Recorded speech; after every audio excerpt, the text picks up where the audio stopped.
اور اگر ایسے نہیں کر سکتے ہو تو اس طرح کرو گویا وہ تمہیں دیکھ رہا ہے۔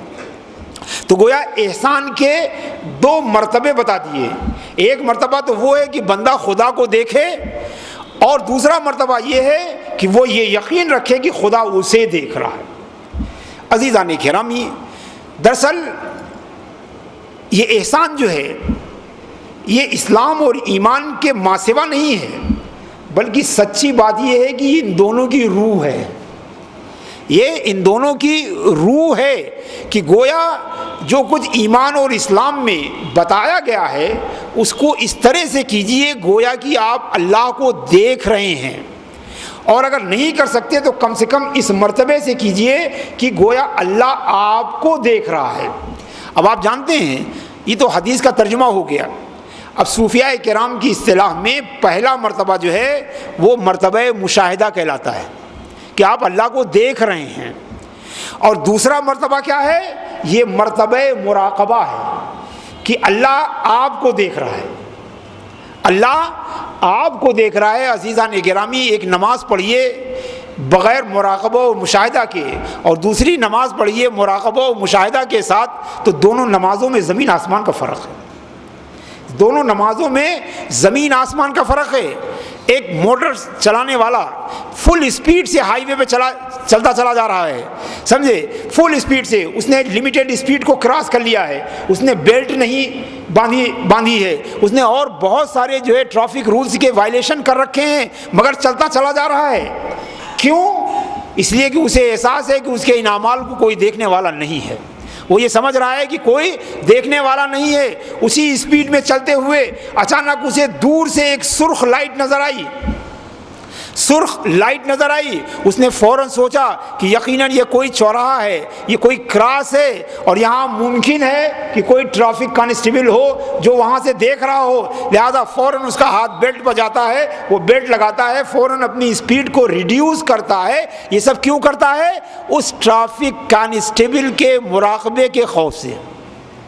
عزیزان گرامی، صوفیہ فرماتے ہیں کہ اگر ٹریفک کانسٹیبل کا مراقبہ اتنا اثردار ہو سکتا ہے تو اگر مراقبہ الہی کا تصور ہمارے اندر پیدا ہو جائے تو ہمارے اندر کیسی تبدیلیاں آ سکتی ہیں۔ دراصل عزیزو، تصوف اسی مراقبے اور مشاہدے کا نام ہے، باقی جو کچھ ہے وہ سب اس کے حاشیے ہیں، بارڈر ہیں، سمجھے، یعنی جو صحیح ہے میں اس کی بات کر رہا ہوں، جو بنام تصوف جو ہے جو غلط ہو رہا ہے میں اس کو شامل نہیں کر رہا ہوں، جو صحیح ہے وہ بھی اس کا بارڈر ہے، اس کا حاشیہ ہے۔ اصل تصوف صرف یہی ہے، یعنی مراقبہ اور مشاہدہ۔ تو جب مومن منزل مراقبہ پر ہوتا ہے تو اس کی کوشش ہوتی ہے کہ جو ابھی ہمارا ایمان ہے کہ اللہ دیکھ رہا ہے، اس ایمان کو کنورٹ کرنا چاہتا ہے اس ایمان میں کہ وہ اللہ کو دیکھ رہا ہے۔ تو مراقبے سے مشاہدے تک کا سفر جو ہے اسی کو تصوف کی اصطلاح میں سلوک کہتے ہیں۔ سلوک مانے چلنا، اسی کو سلوک کہتے ہیں۔ دراصل بنیادی بات یہ ہے کہ ہمارے سامنے جو تصویریں ہیں اس سے ہم خود غلط فہمی کا شکار ہیں، اور ہم سے زیادہ جو ہے دوسرے غلط فہمی کا شکار ہیں اور دوسروں کو غلط فہمی میں ڈال رہے ہیں۔ لہٰذا ضروری ہے کہ ہم جانیں کہ تصوف ایکچولی ہے کیا۔ تصوف یہی ہے جسے حدیث جبرائیل میں احسان کہا گیا ہے، اور یاد رکھیے کہ اس حدیث کا نام حدیث جبرائیل ہے، اور یہ اتنی امپارٹنٹ چیزیں ہیں کہ آپ دیکھیں کہ بہت سارے احکام اللہ کے رسول نے فرمایا کہ یہ کرو، یہ نہ کرو، یہ ایسا ہے، یہ ویسا ہے، یہ حلال ہے، یہ حرام ہے۔ ابو ہریرہ نے روایت کیا، حضرت جابر نے روایت کیا، حضرت عبداللہ ابن عباس نے روایت کیا، مگر آپ دیکھیں اس کا راوی جو ہے وہ بھی خاص ہے اور سائل بھی خاص ہے۔ سائل کون ہے؟ پوچھنے والا کون ہے؟ معلم الملائکہ ہے۔ ملائکہ کا معلم کائنات کے معلم سے سوال کر رہا ہے۔ اس سے سوال کی اہمیت کا اندازہ لگا سکتے ہیں کہ معلم الملائکہ معلم المخلوق سے، معلم کائنات سے سوال کر رہا ہے۔ آپ دیکھیں جب کسی چیز کی اہمیت بتانی ہوتی ہے تو اس کا پریزنٹیشن ہم بدل دیتے ہیں۔ کوئی سمپل چیز ہوتی ہے تو اس کو ہم سمپلی پریزنٹ کرتے ہیں، مگر کوئی چیز بہت ہی امپورٹنس والی ہوتی ہے تو اس کا پریزنٹیشن بھی بڑا ہی اہم ہوتا ہے۔ لہذا چونکہ یہاں اسلام دین کو سمجھایا جا رہا ہے، دین کو بتایا جا رہا ہے، دین کے کمپوننٹس کو بتایا جا رہا ہے، تو لہٰذا بڑے اہتمام سے بات ہو رہی ہے۔ اور میں نہیں کہہ رہا ہوں کہ یہ دین کے کمپوننٹس ہیں، آگے حدیث سنیے۔ اس کے بعد وہ شخص لوٹ گیا، تو اللہ کے رسول نے فرمایا کہ اس کے بعد پوری حدیث ہے، پھر وہ شخص لوٹ گیا تو نبی کریم صلی اللہ علیہ وسلم نے حضرت عمر سے پوچھا اتدری من السائل، توجہ چاہوں گا، اے عمر کیا تم جانتے ہو؟ سبھی کو بتانا مقصود ہے ورنہ ہم تک خبر کیسے آتی ہے کہ یا عمر اتدری من السائل، اے عمر جانتے ہو کہ یہ سائل کون تھا؟ تو حضرت عمر نے فرمایا، حدیث کے الفاظ ہیں اللہ ورسولہ عالم، اللہ اور رسول بہتر جانتے ہیں۔ تو اللہ کے رسول نے فرمایا کہ ھذا جبرائیل، یہ معلم الملکوت تھے، اتاکم، یہ تمہارے پاس آئے تھے۔ لفظ توجہ چاہوں گا، بالکل لٹرل ٹرانسلیشن جو تھوڑی سی عربی جانتا ہے وہ جان لے کہ اتاکم، یہ تمہارے پاس آئے تھے، لیعلمکم دینکم، تاکہ تم کو تمہارا دین سکھائیں۔ یہ میں نے نہیں کہا کہ یہ تینوں دین کے کمپوننٹس ہیں، یہ میں نے اپنی طرف سے نہیں کہا، بلکہ یہ بھی حدیث میں شامل ہے کہ اللہ کے رسول نے فرمایا کہ یہ جبریل تھے۔ تو تصور کیجئے کہ یہ جو تینوں چیزیں ہیں وہ کتنی اہمیت کی حامل ہیں کہ ان کے حکم کو بیان کرنے کے لیے اللہ تبارک و تعالیٰ نے خاتم الانبیاء والمرسلین صلی اللہ تعالیٰ علیہ وسلم کے پاس سید الملائکہ، طائر سدرہ، معلم الملکوت جناب سیدنا جبریل علیہ السلام کو زمین پر بھیجا۔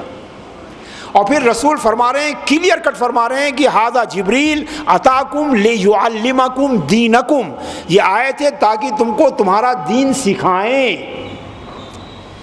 تو پتہ چلا کہ ایمان، اسلام اور احسان یہ دین ہے، لہذا کوئی یہ نہ سمجھے کہ احسان کوئی الگ سی چیز ہے، کوئی اضافی چیز ہے، کوئی جیسے میں نے بتایا کہ حاشیے اور باؤنڈری کی کوئی چیز نہیں ہے، بلکہ one of the 3 components of دین، دین کے 3 اجزاء میں سے ایک جز، دین کے 3 ارکان میں سے ایک رکن کا نام ہے احسان۔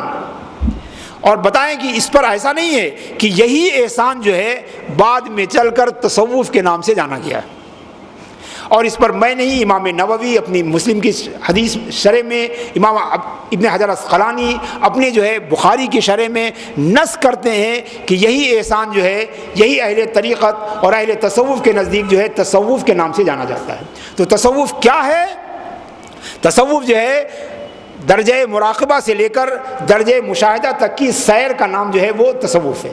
تو ہم جانتے ہیں کہ جب یہ مراقبہ کا تصور ہوتا ہے، تصور کیجئے کہ ہم نماز میں کھڑے ہوں اور ہمیں تکبیر تحریمہ سے لے کر تسلیمہ تک اگر یہ خیال ہمارے ساتھ ساتھ ہو کہ اللہ ہمیں دیکھ رہا ہے، تو آپ بتائیں کہ وہ نماز کیسی ہوگی؟ کیا وہ نماز کامل نہیں ہوگی؟ کیا وہ نماز پرفیکٹ نہیں ہوگی جس میں اللہ تبارک و تعالیٰ کے مراقبے کا خیال ہمارے ساتھ چلتا رہے؟ تو عزیزان گرامی، یہ دل جو ہے ہمارا نفس جو ہے بغیر مراقبے کے، خوف کے نیک کام نہیں کرتا۔ اسی لیے مراقبہ الہی سے اس دل کو آپ آراستہ کیجئے تو یہ دل اطاعت الہی کے لیے فوراً تیار ہو جائے گا۔ لہذا شیخ عبد القادر جیلانی رحمۃ اللہ تعالیٰ علیہ فرماتے ہیں کہ یہ دل جو ہے اس کو خالی مت چھوڑو۔ آپ دیکھا کہ جہاں دیکھا کہ کوئی ٹریفک سگنل نہیں ہے، کوئی ٹریفک کانسٹیبل نہیں ہے، ہمارے پیر جو ہے وہ ایکسیلیٹر پر دباؤ بناتے چلے جا رہے ہیں، مگر جہاں مراقبے کا خیال آیا، جہاں جو ہے دیکھنے والے کا، نگراں کا تصور آیا، ویسے ہی پیر جو ہے بریک سے اٹھ جاتے ہیں، ایکسیلیٹر سے اٹھ جاتے ہیں اور بریک پر پڑ جاتے ہیں۔ دراصل یہ انسانی طبیعت ہے۔ لہٰذا اگر ہم اپنے دل میں مراقبہ الہی اور نگرانی ربانی کا تصور جاگزی کر دیں تو ہمارا یہ دل کبھی بھی ہمیں گناہوں کے راستے پر لے جانے کے لیے تیار نہ ہو۔ اور وجہ کیا ہے کہ دل کا ایک معاملہ ایسا ہے کہ جیسے دل کہتے ہیں نا کہ کہیں ویکوم نہیں رہتا، ویکوم خلا نہیں ہوتا بلکہ وہ کسی نہ کسی چیز سے بھری دیا جاتا ہے۔ آپ کہیں خلا بنائیے، ایک ہوا وہاں سے نکالیے، دوسری ہوا وہاں آگے داخل ہو جائے گی۔ ہمارے دل کا بھی یہی حالت ہے، جیسے کہ شیخ عبد القادر جیلانی رضی اللہ تعالیٰ عنہ فرماتے ہیں کہ ان لم تشغل قلبک بالحق شغلک بالباطل، اگر تم اپنے دل کو حق کے ساتھ مشغول نہیں کرو گے تو وہ تم کو باطل کے ساتھ مشغول کر دے گا۔